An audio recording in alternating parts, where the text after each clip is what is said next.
everybody, and welcome to Rome Total War 2. And today we shall be playing a brand new campaign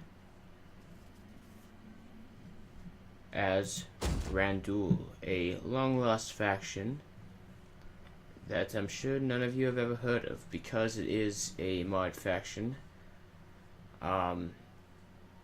You can actually access it on the Steam Workshop. I have made numerous changes to the mod and completed it quite a bit further than it actually was, with permission from the author, because it wasn't very done. But with that being said, basically the premises of this faction is a civilization of Greeks who were exiled, and they wound up in Ireland and have mixed with barbarians, and now have a very interesting faction, and that is what we are going to play as. So we have marching orders and Roman legions, which are the Roman traits. I'm not sure why we have those, but those are the ones we have. And then for the other ones, we have tribal strife, major diplomatic penalties with all barbarian tribes,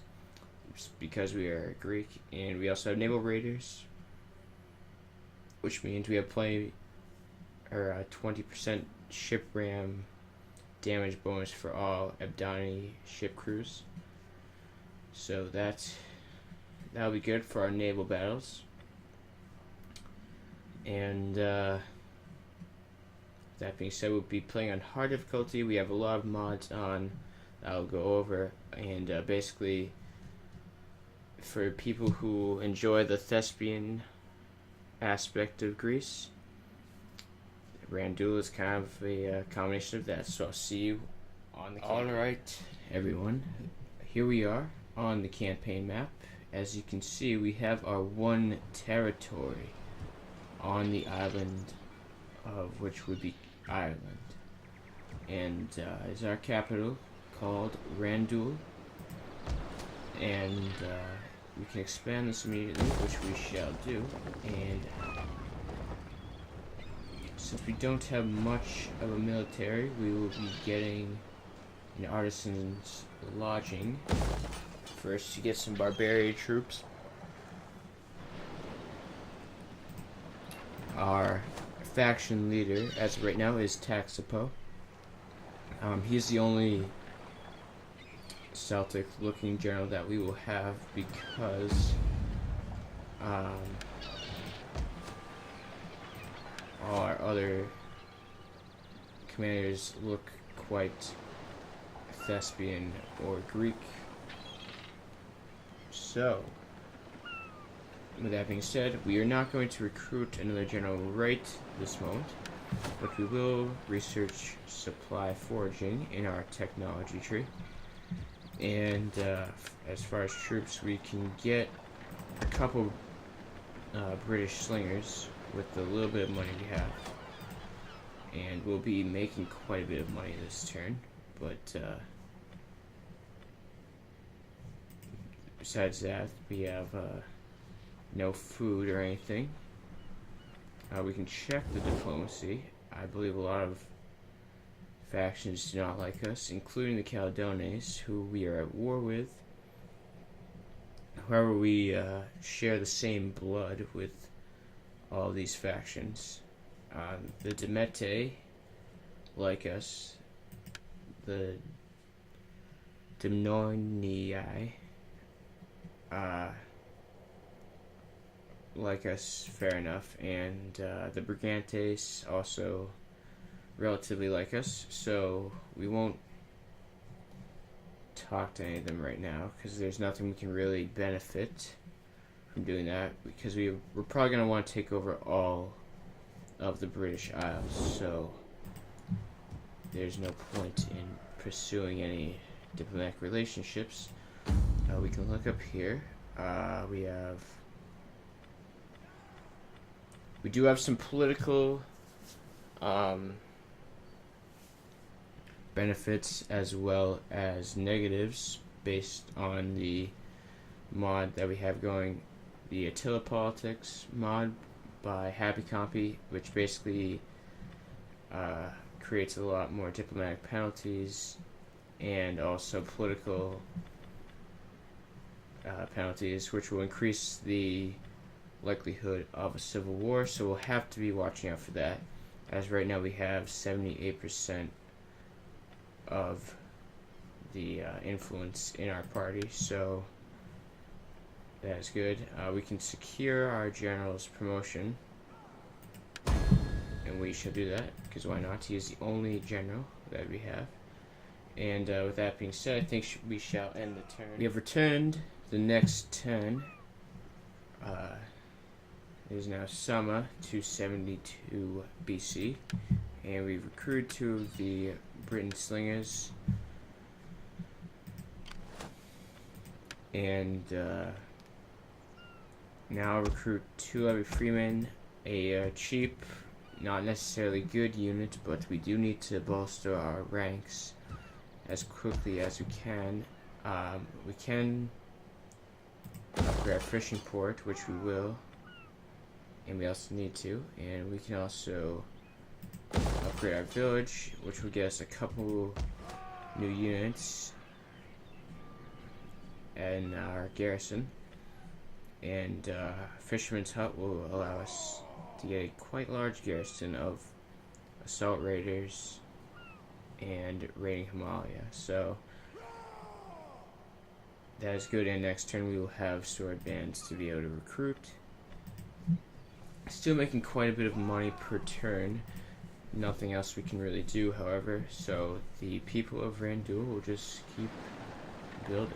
And we'll see you next time. We have finished researching supply with forging, which is very nice, and we should now go into our civil technology and research Celtic field systems. And we have finished the artisan's lodging, allowing us to recruit sword bands, a light but relatively good unit for us, especially in the early game. High attack, not as much defense, but the other factions we'll be fighting will have similar units, so not to worry. And actually this turn we will be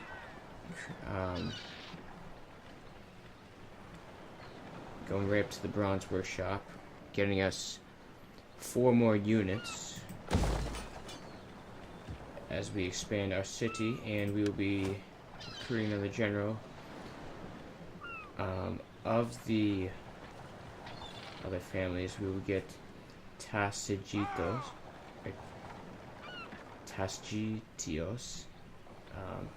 interesting name. And we can look at some of the units we have here. We actually have the singular generals unit, which I balanced out to make, game kind of balance, but that is a mod by Monolous. And we also have some other ones. We have chariots, black cataphracts, Ugrian ambushers, Hellenic royal guards. We also have heroic nobles, Rhanduilian noble archers, Rhanduilian swan guard, heroic riders, and Ugrian headhunters, as well as the Rhanduil chosen hoplites and guard of the white tree. I think we will get guard of the white tree. It's a very nice unit, displaying Roman and pike qualities, conform to stew and form of phalanx. Very interesting and balanced unit. So we will have that as our general, and we will recruit a sword band in that secondary army. Again, no need to check diplomacy. And so it is the winter, and we do have a food shortage. That is because we're waiting 1 extra turn for our fisherman's hut which will fix that issue. So taking attrition for one turn will not be a big deal. We've recruited 5 sword band units that turn, and I will recruit even more because I want to get my armies very big. And again, nothing else we can do. We've now researched Celtic field systems. We lost quite a few men last turn because of the food shortage. Not too big of a deal though. They'll quickly regenerate. We have quite a big army now, and we will now move on to improved chariots. I think we can also get. I guess we can get battle fury. That seems like a relatively good, relatively good thing to research. I'm actually going to start moving my faction leader's army towards Eldon, and I'll put the other general in the capital. They're a little bit, I meant in the capital. They're a little bit pissed off. I'm not sure why. Maybe because of the village port, but there's nothing we can really do about it. We can actually look at why they're angry. Taxes, and our faction. Events also. Probably that being the food shortage. So that is interesting, but it doesn't seem to be too bad. If necessary, we can untax Obedience the to province. the rule of your faction. We do not need your input. Thank you, though.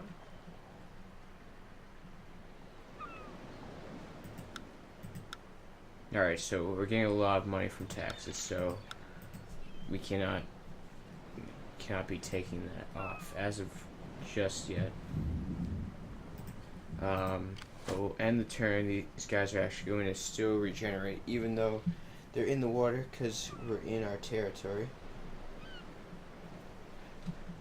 And we'll end the turn again. So the Des Moines have come to us with a trade agreement demanding that we pay $14.40, and I'm not interested in that because neither one of us have anything to trade, so that does not benefit me at all. So we have finished the construction report of our bronze workshop, and we can recruit some other units like these Fianna Spearband, Tisitos, which are Celtic axemen, and then some Briton axemen. All are pretty good units. The sword band is actually overall better than the axemen as far as weapon damage, but and then we have these Celtics axemen, which have quite a bit more melee attack, so we'll be getting those. We're almost at 12,000 denarii as far as our currency, and we're going to keep moving our general up here, and we'll actually land on here right in the forest. There's a good chance that the Caldones will sally out and attack us, but if that happens, it's okay. I don't really want to recruit any of these mercenaries. We don't really have a need for them, so I'm not going to do that. Warriors all! I'm not going to bring this guy over just yet. I will recruit a couple of those X-Men. We have quite a bit of money. And we'll end the turn again, see if the Caldones attack us. And as we predicted, the Caldones have sallied out of their capital with 2 armies, one just being a general and another one with quite a few units, including some mercenaries. So this will be quite an interesting fight. Our units are a little bit damaged, not fully having recovered from the attrition, but we actually have 3 more men than them in total, so let's see if we can pull this off. What they do have is the cavalry advantage. We don't have any cavalry, but we have a lot of slingers, so hopefully we can do some damage to them before they get to us. So I'll see you on the battle map. To your brothers, aid them in battle. Give no quarter, and let there be no weakness in the line. Hold strong and true, and we shall defend this position. So here we are on the battle map, guys. The enemy is approaching us because, of course, they attacked. We have our forces set up with our slingers in the front, sword bands on the flanks, and our Levy Freeman holding up the center of our column. And again, a lot of light units. Our general is in the back, ready to help where there are any weak spots in the line. And his unit is the most powerful unit that we have. All our troops are a little bit damaged, but no, not too bad, not too bad. But I'll see when the enemy decides to get a little bit closer. We can go look at their army just real quick. A lot of sword bands and lead freemen and a few slingers, similar to our army, very similar in composition. They do have 1 unit of cavalry, which will, as you see later, prove to be quite a nuisance. And then they also have their unit of heroic nobles, and way back here they have a single unit as a general on horseback, and he is arriving to the battle, but he'll be a little bit late, so I'll see you when the enemy gets a little bit closer. Alright, so the enemy's starting to get in range. Our slingers have opened fire on one of the nearest units, which is a sword band. And basically they're going to charge down the hill. They have an advantage on us, you know, coming down the hill, but I got in the area that was as flat as I possibly could get it. This is a unit of Levy Freemen going to charge up and throw their javelins at us, doing quite a bit of damage to our slingers, but rather have the slingers take the damage than my heavier infantry, who are going to then counterfire, taking out quite a few of their and then charging into our lines. All units are throwing javelins now and engaging. I had my Levy Freeman in the center counter charge so they could get a little bit of a push and, you know, a little bit of a melee advantage. Have a unit of Levy Freeman attacking a bit of the flank of the sword band, recognizing that they start to engage, and the slingers are shooting them in the back, causing numerous Levy Freemen to be taken down in the process. So across the line, our units are engaging each other.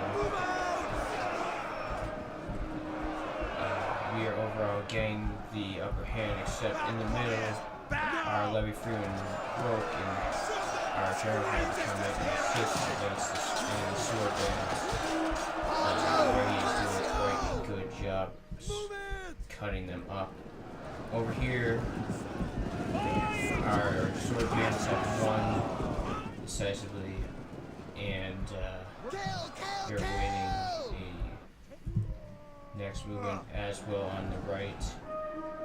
Sword bands actually flanking over here in the back of enemy sword bands in the center and on the right, inflicting many casualties. The enemy's cavalry is now coming over here, while this other unit flanks, and they actually catch one of our sword units out here with their cavalry, and a unit of freemen. However, our sword bands are still better by far than the other freemen, so we're easily able to cut those down, and the cavalry pull out, and where we easily start cutting down the other freemen. One of our guys got killed there, but our units are still far superior. The enemy's cavalry then starts to come harass our slingers. Not very good. There's nothing we can really do about it at the moment because most of our units are tied up. And now the enemy's sending their general in. And that's not a good sign for us because he's unbuilt and he's a very powerful unit.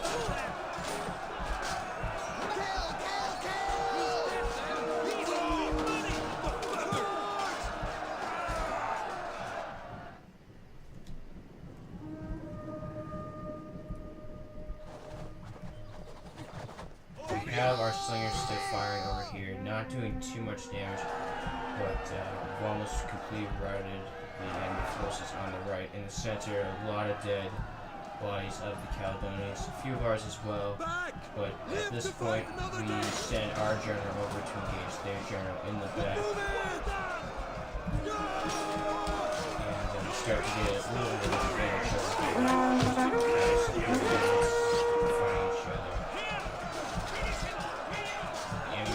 Flanking theirs. And a little bit of lag here for a second. I'm not sure why that was, but we seem to be taking advantage. Now we're sending more squads of sword bands over here. It's at this time that we notice that the enemy's other general is just running around, causing a little bit of an issue. He's not killing too many of our men, but he is pretty powerful, and we're trying to take him out with our slingers. He's absorbing a lot of shots that are not dying, so we'll see how we deal with that in a second.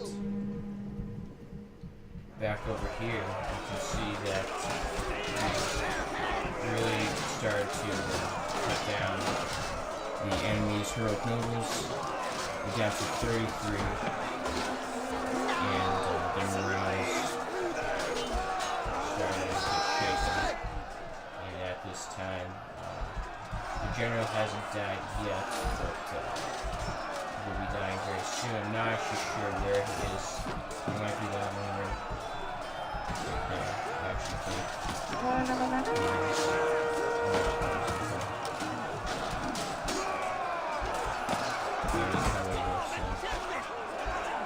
I just assume that that's him. He'll probably tell us. Or actually, you know, it might be this guy. Yeah, it's this guy with the more square shield, isn't it?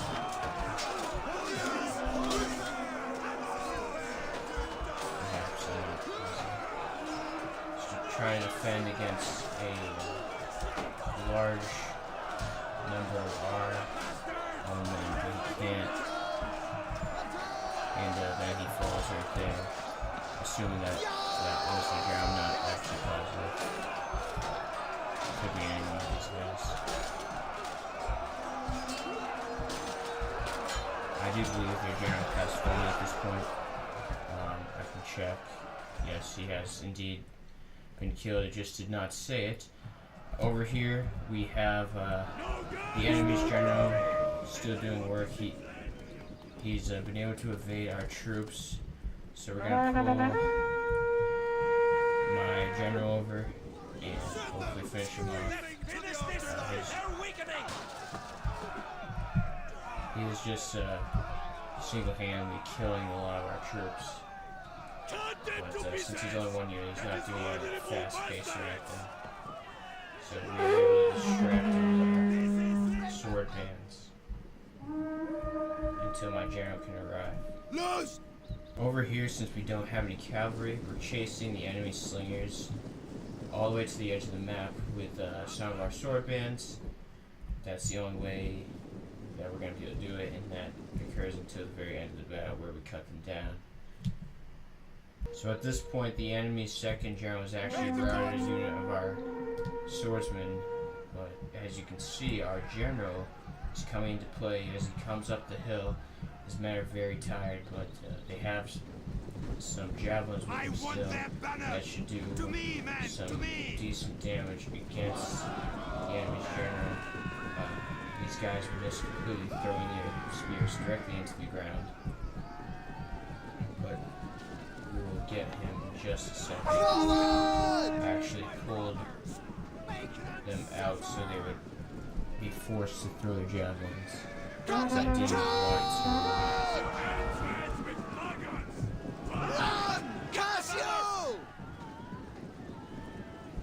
to engage in melee combat. And I'm not really worried about losing these slingers, they're just there kind of distracting. But at this point, some javelins are thrown and the enemy general is killed with a spear right through his head. And that is the end of the Caldone's army. And we will see you now on the campaign.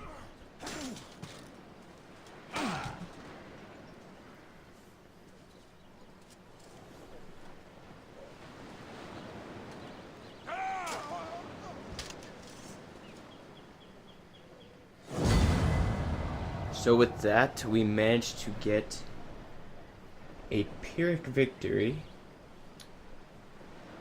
losing a very large portion of our army, however killing both enemy generals in the process and almost their entire army. And we only lost 5 total squads of units. So we shall kill these captives, because we do not enjoy those who defy us like that. And next turn, we shall bring up our other army and see how he can help us. So it is now fall of 271 BC. We've got a couple household expense, a quick-limed head, -5 morale for all enemy units, and +2 morale for all our units. Not bad. A pet raven, +1 zeal and +1 of the sight. And warhound, +2 morale and +1 authority. So, don't need any of those right now, or I can look at them later. Ready for orders. I'm going to send this guy in forced march. When your feet bleed, you can moan. Disembarking now. So we can get over to Eildon as soon as we can, and I will recruit all the mercenaries in the area, taking down our overall income by a little bit, but not enough to severely hurt us. And the enemy armies are still right here, so we're going to engage him. He's going to be backed up, however, by the garrison. The garrison is pretty weak, but I don't think our army can handle it right now. So I'm actually going to withdraw from this engagement and head back towards the shoreline and actually go, if I can, into the water, where we will begin to regenerate some of our men. It will actually replenish 38 in 1 turn based on what it's saying, so that is very, very good. But with that being said, I think that is all we can do for today. So, if you want to see how the taking of Eildon goes, you'll join us next time. This has been part of the Epic Tales of Rhanduil. We'll see you now.